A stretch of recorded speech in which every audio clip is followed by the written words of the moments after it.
جنة الله زوف الشهيد وحي الشهيد بأحلى نشيد إلى المجد قد سار في همة فنال الأبي جنان المجيد لدى الله حي ولا لم يمت بجانب حور الجنان سعيد فلا تحسبن الشهيد بميت فما الحر منا كمثل العبيد.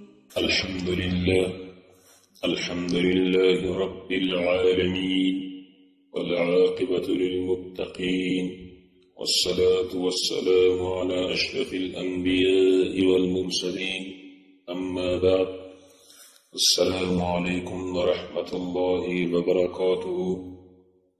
امید است که دوستان و برادران مجاهد در هر محیط و منطقه‌ای که هستید جور و صحتمند باشید. بلی سامعین محترم، بحث ما درباره دلایلی که در قرآن عظیم الشأن درباره فضیلت عمل استشهادی بود روان بود. حال می‌آییم دیگر دلایلی که در قرآن عظیم الشأن درباره این عمل مبارک و شایسته دلالت می‌کند مورد بررسی خویش قرار می‌دهیم. بلی عزیزان گرامی و برادران مجاهدان، الله متعال در کلام خویش می‌فرماید: اعوذ بالله من الشیطان الرجیم فإما تثقفنهم في الحرب فشرد بهم من خلفهم لعلهم يذكرون. الآیه. الله متعال می‌فرماید پس اگر اونها یعنی کفار در میدان جنگ بیایند، چنان به آنان حمله بیور و پراکندشان بساز و بترسانشان تا که پیروانشان نیز بترسند و پراکنده شوند و به شدت پند و عبرت گیرند. بلی عزیزانم می‌بینیم که این آیه نیز در مورد عملیات شهادت طلبانه و فضیلت این را تصدیق می‌کند. بلی می‌بینیم که این آیه عملیات شهادت طلبانه را تصدیق می‌کند، چون این نوع عملیات باعث به هم خوردن صفوف کفار و سست کردن عزم اراده اونان در رسیدن به اهدافشونشان می شود. وقتی برادر مجاهدی در سرزمین بر علیه کفار دست به چنین عملیات می زند، تمام دشمنان اسلام به لرزه می افتند و این باعث می شود که آنان طعنه حمله کردن را بر سرزمین و آبروی مسلمانان از سر خود بیرون کنند.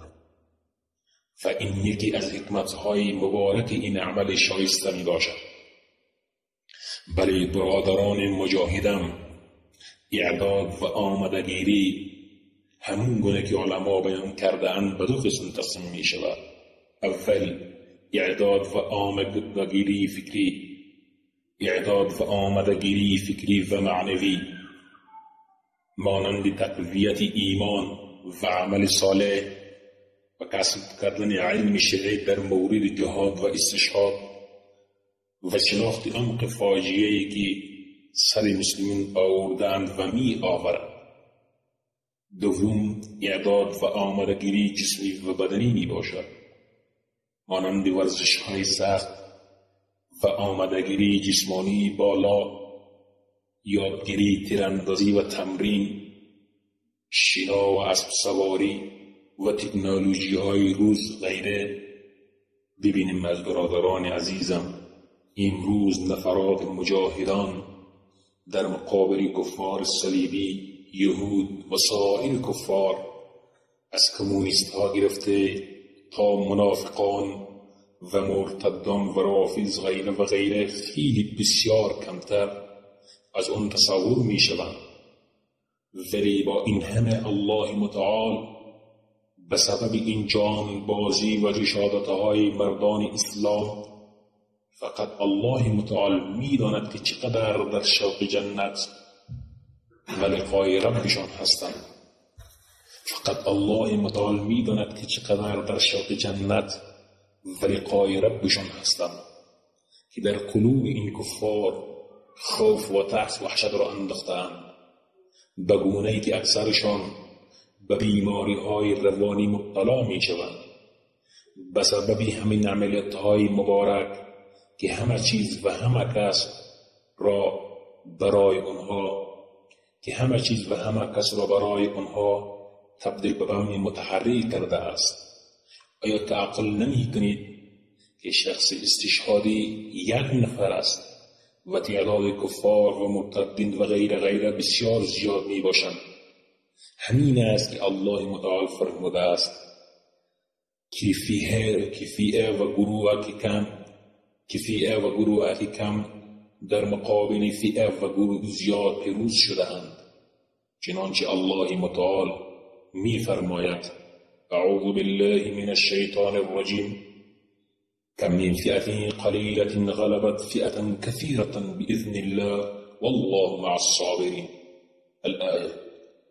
چه بسا گروهی اندکی بر گروه بسیاری به کمک الله متعال غلبه کرده‌اند و الله متعال با کسانی است که صبر می کنند.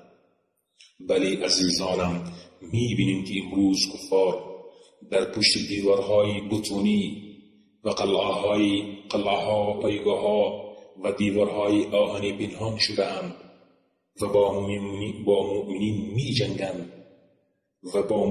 می جنگند و می بینیم که اکثری عملیات‌های استشهادی برای در هم ریختن این نوع پایگاه‌ها به کار می رود و آنان نیز از دفع این موارد عاجز مانده‌اند و تاکنون نیز نتوانستند و نخواهد توانستند برای این نوع عملیات رهکار بیابند ان شاء الله تعالی. چنانچه الله متعال می فرماید اعوذ بالله من الشیطان الرجیم لا يقاتلونكم جميعا إلا في قرى محصنة أو من وراء جدر بأسهم بينهم شديد تحسبهم جميعا وقلوبهم شتى ذلك بأنهم قوم لا يعقلون. الآیه. کفار هرگیز دست جمعی با شما نمی جنگند جز در آبادی ها و دشت‌های محکم یا از پشت دیوارها. نزاع و جنگشان در میان خودشان سخت می باشد. ای رسول الله صلی الله علیه و سلم، تو اینها را متحد می پنداری در حالی که دلهایشان پراکنده است. این بدان سبب است که آنها قومی هستند که درک نمی کنند.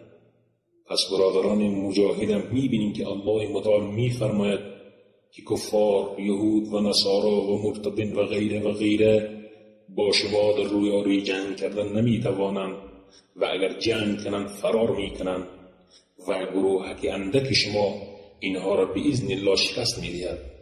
پس الله متعال می خواهیم که ما را در راه خودش قبول بفرماید. السلام علیکم و رحمت الله. ويا خير أهل إلى جنة الله زوف الشهيد.